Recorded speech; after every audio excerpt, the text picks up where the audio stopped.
A day in my life ng isang Filipino nurse na nasa Amerika. Salukuyang nagmi-midlife crisis kaya wala nang ginawa kundi mag-travel-travel. Aga akong nagising ngayon dahil wala lang. Gusto ko lang. Maaga lang ako nagising pakialam mo. Hindi, joke lang. Bakasyon kasi kami ngayon. Eto nga pala ang day 1 namin dito sa Cape May in New Jersey. Wow, habang tulog pa ang mga kasama ko ay eto nagsayang na ako ng aming kanin at magluluto ako ng breakfast nila para pagkagising naman nila, happy naman sila. Kaya eto, very scripted. Nakalimutan ko, ay kailangan ko palang ilagay ang aking cellphone sa loob ng ref para mukha nang kukunin natin na ang watermelon. Kinat ko nga pala yung watermelon kagabi para malamig na yan. O eto ang aming uulamin for today, hot dog. Kasama ko nga palang mga kaibigan ko pero tulog pa sila. Ewan ko ba, grabe sila makatulog. Parang natutulog na mantika. Wala lang silang ginawa. Tsaka hindi naman sila marunong magluto. Ako lang talaga ang marunong magluto dito.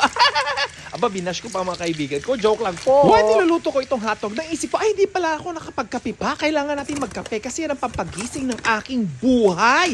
Yes! Energy booster kumbaga. O, di ba kaway-kaway sa mga nagkakape dyan. Ayan, pagkatapos sa ilang minuto, ready na yan mga ka-Barbie. Kagaya nga ng sinabi ko dahil bakasyon kami at gusto kong magpasikat. Syempre, hindi lang hotdog ang lulutuin ko. Eto, nagluto pa ako ng sunny side up na itlog. Ay, Diyos ko, napaka-challenging lutuin ito dahil gusto ko sanang perfect pero hindi naman ma-perfect. Perfect! Hey! Todo na natin ang pagpapasikat sa kusina. Samahan na rin natin ng chorizo. O, di ba? Ang dami naming ulam. Bonda. Kumba sa Bisaya. At ayan, luto na ang mga ulam. Kaya kain tayo. Masarap magkamay while kumakain. Kaya eto, hanggang sa muli. Abangan ang next!